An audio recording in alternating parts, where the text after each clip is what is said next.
O Diário de Anne Frank. Terça-feira, 3 de agosto de 1943.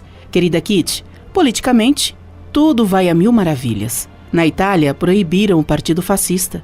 Em várias regiões, o povo se bate contra os fascistas. Até os soldados tomam parte. Como querem que um povo assim ainda se ponha a lutar contra a Inglaterra? Pela terceira vez, a cidade foi violentamente bombardeada. Cerrei os dentes e disse a mim mesma: coragem. A senhora Van Damme, que até agora sempre dizia: é melhor acabarem os sustos de uma vez do que ficar à espera indefinitivamente, é agora a mais covarde de todos.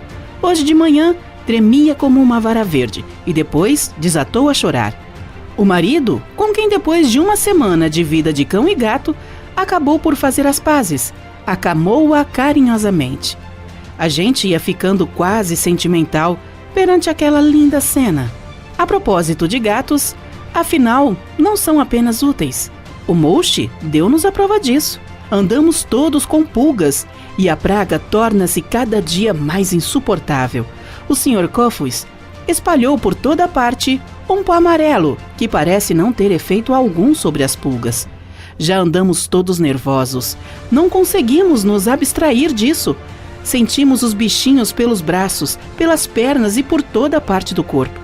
A gente tem o movimento mais cômico deste mundo, procurando coçá-los, mas todo movimento nos causa embaraço. Falta-nos o jeito, porque fazemos pouca ginástica e já não temos o corpo flexível. Sua Anne. O Diário de Anne Frank, quarta-feira, 4 de agosto de 1943. Querida Kitty, depois de passarmos mais de um ano fechados no anexo, você já está bem informada sobre a nossa vida. Há coisas que dificilmente dá para escrever. Tudo é tão complicado e diferente da vida em liberdade. Mas para que você possa ter uma ideia melhor, vou contar de vez em quando aquilo que acontece regularmente todos os dias. Hoje vou começar pelo fim do dia. Às 9 horas começamos a fazer os preparativos para nos deitarmos. Puxamos as cadeiras, buscamos as roupas das camas, estendemos os cobertores. Realmente nada fica onde esteve durante o dia. Eu durmo no pequeno sofá, que tem mais ou menos 1,5 metros, e preciso de cadeiras para prolongá-lo. Durante o dia, o meu edredom, os cobertores, o travesseiro e os lençóis são guardados na cama do Dúcio. No quarto ao lado, ouve-se chiar e ranger. A cama da Margot é armada. E, de novo, surgem cobertores e almofadas, sabe-se lá de onde. Eu poderia jurar que são trovões se não soubesse que é a cama da senhora Van Damme que está sendo arrastada para a janela. Sua Majestade de Liseuce cor-de-rosa tem de respirar através de seu belo narizinho o ar fresco junto da janela. Mais ou menos às 9 horas eu entro no quarto de banho para me lavar minuciosamente. E então, uma pulguinha perde, não raras vezes, a sua vida. Depois escovo os dentes, ponho o rolinho no cabelo, arranjo as unhas e trato os outros pequenos segredos da toilette. E tudo isso numa escassa meia hora. Às 9h30, visto o roupão de banho, saio rapidamente levando o sabão, as alfinetes, os rolinhos, o algodão, a roupa sobre o braço e etc. Mas, muitas vezes, eu sou obrigada a voltar por ter enfeitado o lavatório com um ou outro dos meus lindos cabelos pretos, o que, pelo visto, não agrada ao meu sucessor. 10 horas, apagam as luzes. Boa noite. Durante 15 minutos ainda se ouve o ranger das camas e os suspiros das molas encangalhadas. Depois tudo é silêncio. Pelo menos quando lá em cima não há discussão conjugal. Às 11h30 abrem a porta do quarto de banho. Um magro raio de sol. Um arrastar de sapatos. Com um roupão largo demais para aquela figura, entra o Dussel, que tinha estado a trabalhar no escritório do Kraler. Durante 10 minutos, anda furtivamente, mexe com papéis, esconde as guloseimas, arruma a cama, desaparece de novo. E de tempos em tempos, ouvimos ruídos suspeitos no WC. Às 3 horas, tenho que me levantar para fazer uma coisa que ninguém pode fazer por mim. Debaixo da lata que serve para isso, há um bocado de tapete de borracha para todas as eventualidades, pois a lata pode começar a ferver.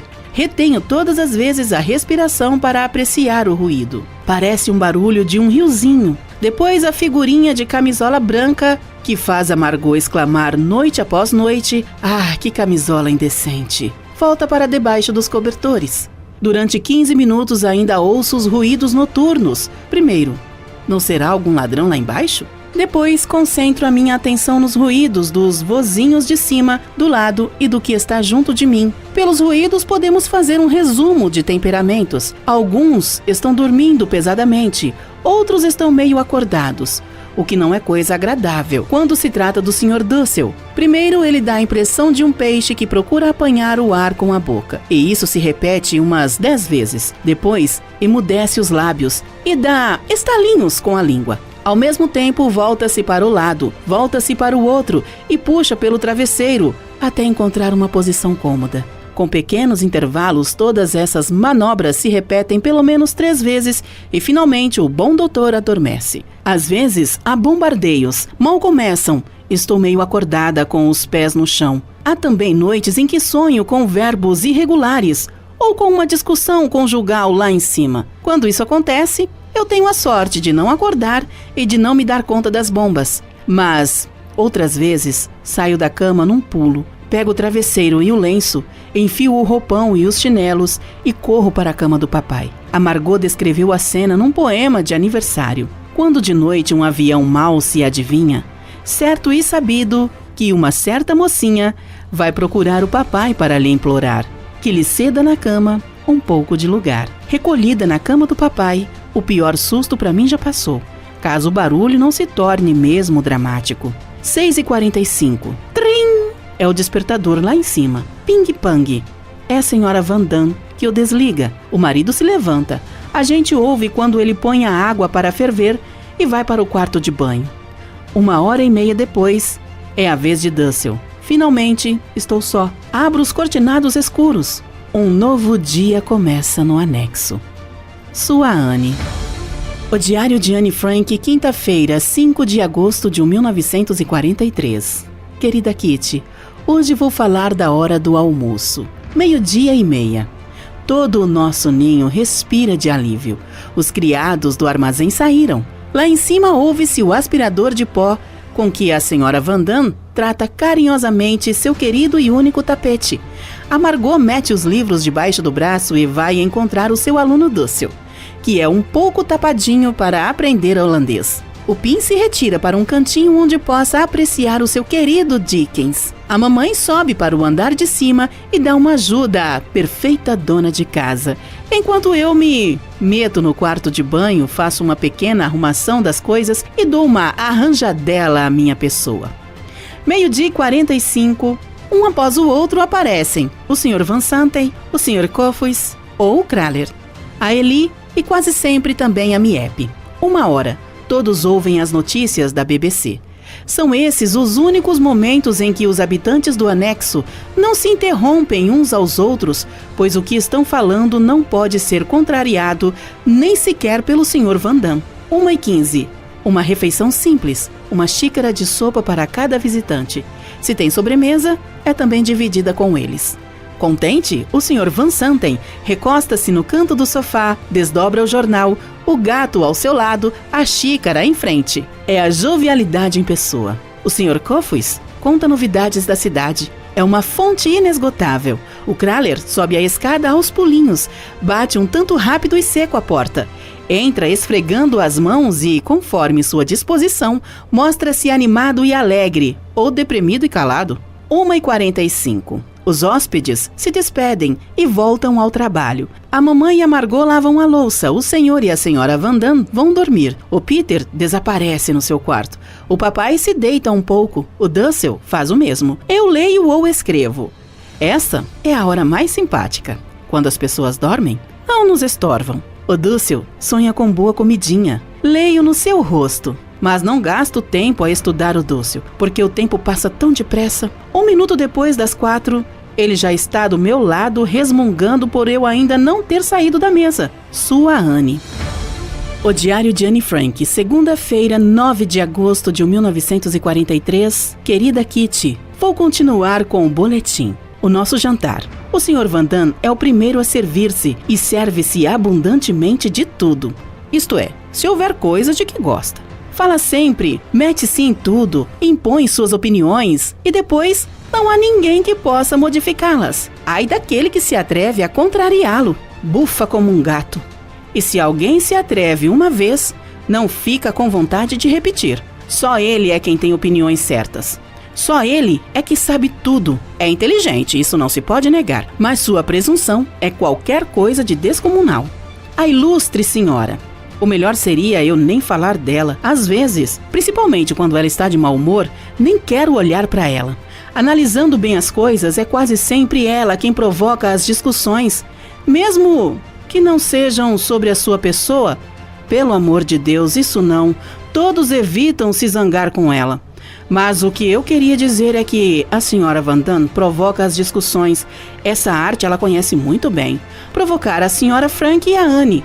Com o papai e com a Margot, a coisa já é mais difícil, porque eles não dão motivo. À mesa, a senhora Van Damme não fica nunca em desvantagem, embora imagine que sim.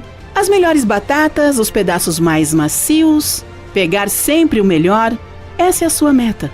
Os outros que se virem, o essencial é que ela tenha conseguido aquilo que queria e nunca mais se cala. Tanto faz se as pessoas estão ouvindo ou não. Está convencida de que as suas palavras douradas são uma alegria para todos. Sempre a sorrir com charme, pretende saber todas as coisas, dá maternalmente conselhos e pensa que causa o melhor das impressões. Mas, examinando-a bem, descobre-se logo que pouco se salva. O terceiro companheiro de mesa, o jovem senhor Van Damme. Não chama a atenção sobre si, o seu estômago deve ser uma espécie de túnel das Danaides, pois mesmo quando a comida é forte e depois de ter consumido uma porção fantástica, ele afirma, com a cara mais séria deste mundo, que teria sido capaz de comer o dobro. O quarto é a Margot. Fala pouco e come como um passarinho. As únicas coisas que lhe escorregam bem pela garganta abaixo são verduras e frutas. Mimada. É a sentença dos Van Dammes, mas a nossa opinião é outra. Falta de ar e de movimento. Ao lado dela, a mãe. Come bem, fala muito e com gosto. Ninguém a tomaria por dona de casa como a senhora Van Damme. E por quê? Porque a ilustre senhora é quem cozinha e a mamãe só limpa e lava a louça. De papai e de mim vão dizer muita coisa. O Pim é o mais modesto de todos à mesa. Olha primeiro à sua volta a ver se os outros estão bem servidos. Não necessita de nada em especial e tudo o que é bom vai para as filhas. É o exemplo de bondade e da grandeza de alma. Ao seu lado fica sentado o feixe de nervos do anexo, o senhor Dussel. Serve-se, mas não olha para ninguém. Come e não fala. Mas caso seja absolutamente indispensável falar, ele escolhe o tema, comida, por ser um tema que não provoca conflitos. Quando muito, dará lugar a algumas fanfarronices. Consegue engolir porções gigantescas. Nunca diz que não. Tanto faz que a comida seja boa ou má. Puxa as calças demasiado para cima, usa colete vermelho e chinelo preto, e sobre o nariz pousam os óculos de armação escura. É assim que se apresenta à mesa de trabalho, às refeições, durante a cesta e quando vai ao seu lugar favorito 1, 2, 3, 4 ou 5 vezes por dia. Se algum de nós está à frente da porta do WC, saltando de impaciência, quase sem poder esperar mais, pensa que isso o comove? Nem um pouco. Essas sessões regulares acontecem das 7h15 às 7h30, da meio-dia e 1h30, das 2 às 2h15, das 4 às 4h15, das 6 às 6h15 e das 11h30 à meia-noite. Disso ele não desiste, e nem a voz mais suplicante a profetizar um acidente o comove. A próxima não é um membro da família do anexo, mas companheira de casa e de mesa, a Eli. Tem bom apetite, não é esquisita e nunca deixa ficar restos no prato. Fica contente com a coisa mais insignificante e nos dá também prazer com isso. Está sempre alegre e de bom humor. É prestativa e simpática. Enfim, só tem qualidades. Sua Anne. O Diário de Anne Frank, terça-feira, 10 de agosto de 1943. Querida Kitty, uma ideia nova. Converso à mesa mais comigo mesma do que com os outros.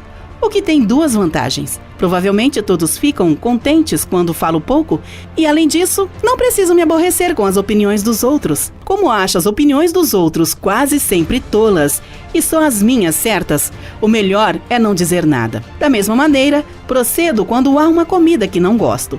Imagino que aquilo é muito bom. Finjo que penso assim mesmo e antes de conseguir refletir, já engoli tudo. Pela manhã, quando me levanto, salto da cama e digo para mim mesma: vá já se deitar outra vez. Tiro os cortinados escuros da camuflagem e respiro um pouco de ar fresco pelas frestas até ficar bem acordada. Depois, quando tiro as roupas da cama, já não sinto a tentação de me deitar. Sabe como a mamãe chama isso? A arte de viver. Uma expressão engraçada, não acha? Há uma semana, não sabemos as horas exatas porque levaram nosso tão querido e fiel sino da Torre Oeste. Supomos que querem transformá-lo num canhão.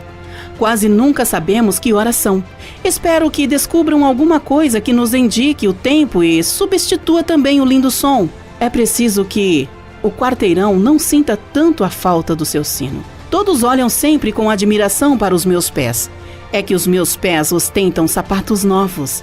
A Miep conseguiu comprar a segunda mão por 27 florins e meio. São de camurças cor de vinho e tem um salto largo e bem alto. É como se fossem umas pernas de pau. E pareço ainda mais alta do que sou. Ontem tive pouca sorte. Furei o polegar direito com uma agulha grossa. Não pude descascar as batatas. E a Margot teve que fazer isso por mim. Depois, dei com a testa contra a porta do armário. Tão forte foi a pancada que quase caí no chão. E como aquilo não se passou sem estrondo, levei uma bronca ainda por cima. Não pude refrescar a testa porque estávamos proibidos de abrir as torneiras. Agora ando com um galo enorme sobre o olho direito. E para piorar, entalei o dedo pequeno do pé direito no aspirador. Mas as minhas outras dores eram já tão grandes que nem liguei para essa nova. Fui tola, porque a ferida infeccionou. Tenho que andar com o pé enfaixado e não posso calçar os meus lindos sapatos. O Dúcio nos colocou em perigo de vida. Pediu a Miep, que nada sabia dessas coisas, para lhe trazer um livro que está proibido, um panfleto contra Hitler e Mussolini. Esta manhã, uma moto da SS esbarrou contra a bicicleta dela. Ela perdeu a cabeça e gritou-lhes: "Patifes!" Mas, felizmente, se pôs a andar. O melhor é a gente não imaginar o que teria acontecido se a tivessem levado ao posto da polícia. Sua Anne. O Diário de Anne Frank, quarta-feira, 18 de agosto de 1943. Querida Kitty, hoje vou descrever o nosso dever cotidiano de descascar as batatas. Um de nós vai buscar os jornais para as cascas, outro as facas e, evidentemente, fica para si com a melhor. Outro traz as batatas e o último, um panelão com água. O Sr. Dussel começa a descascar muito mal, mas sem interrupção, olha de vez em quando para a direita e para a esquerda, porque quer verificar se os outros trabalham tão bem como ele. Chega à conclusão de que isso não acontece. Anne, não vê? Pego na faca assim e descasco de cima para baixo. Não, assim não. Olha, assim. É assim que deve ser. Acho o meu modo mais cômodo. Olha que como eu faço é melhor, podes acreditar. Mas afinal, o que me importa? Faça como quiser. Continuamos a descascar. Olho de esguela para meu vizinho da esquerda. Está balançando a cabeça por minha causa, suponho. Mas não me diz nada. Continuo a descascar. Depois, olho para o papai, que está na minha frente. Para ele, descascar batatas não é uma brincadeira, mas sim um trabalho de precisão. Quando o papai está lendo, tem uma ruga profunda na testa.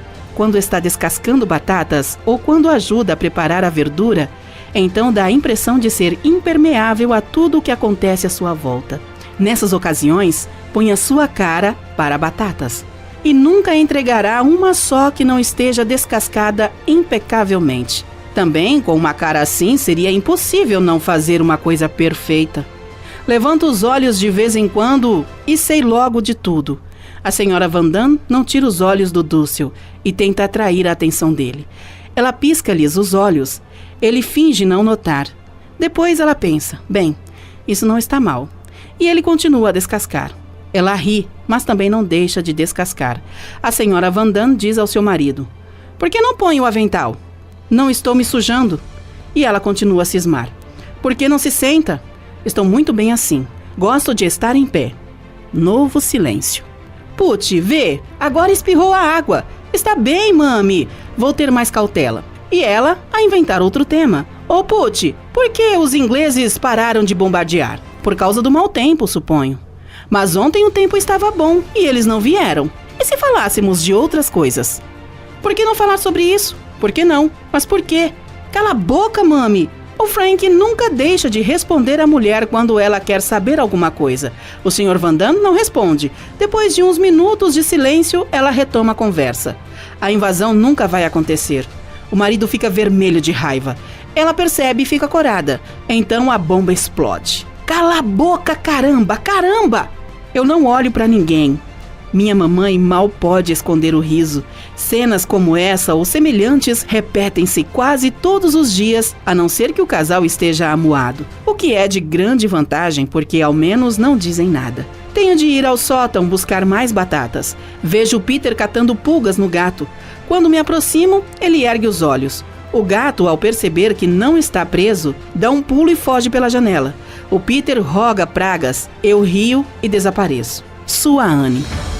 O Diário de Anne Frank, sexta-feira, 20 de agosto de 1943. Querida Kitty, às 5h30 em ponto, os proprietários saem do armazém e a nossa liberdade recomeça. Enquanto a Ellie sobe, sabemos que não há perigo e começamos a nos mexer à vontade. Quase sempre vou com ela para cima para um lanche. Mal a Ellie se senta, logo a senhora Van Damme começa a enumerar os seus desejos. Ai, Ellie, eu gostaria tanto de... A Ellie pisca para mim. É raro alguém do escritório aparecer lá em cima sem que a senhora Van Damme deixe de ter algum desejo. É essa a razão porque ninguém gosta de subir até o andar dos Van Dammes. 5h45, a Ellie nos deixa e eu desço para a cozinha, entro no escritório particular, abro a porta do alçapão para o Moshi, que quer ir lá caçar ratos. Por fim, vou ao escritório do Sr. Kraler, onde o Sr. Van Damme está examinando as pastas e as gavetas para ver a correspondência do dia. O Peter vai buscar a chave do armazém e também o Bosch. O Pim leva as máquinas de escrever para cima. A Margot procura um lugar calmo para se entregar aos trabalhos do escritório. A senhora Van Damme põe um panelão de água para ferver. A mamãe está descendo com uma panela de batatas. Cada um cumpre a sua obrigação. O Peter volta do sótão. A sua primeira pergunta é se esqueceram de pôr o nosso pão no escritório do Kraler.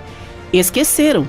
Ele não tem outro remédio senão ir procurá-lo no escritório grande. Engatinha como os bebês para que ninguém de fora o veja. Abre o armário, tira o pão e desaparece. Isto é, quer desaparecer. Mas durante aquele passeio, o Moshi saltou por cima dele e depois escondeu-se embaixo da escrivaninha. O Peter procura por todos os cantinhos. Por fim, descobre o gato. Sempre engatinhando, ele procura apanhar o bicho pelo rabo. O gato bufa. O Peter suspira. Moshi senta-se à janela e lambe o pelo. Como a última tentativa, o Peter estende-lhe um pedaço de pão. E agora, a coisa dá resultado. Moshi deixa-se levar, vai atrás dele e a porta se fecha. Eu via todo o espetáculo através de uma fenda. Depois, voltei aos meus estudos. Tac, tac, tac. Bater 3 vezes é sinal de que o jantar está pronto. Sua Anne.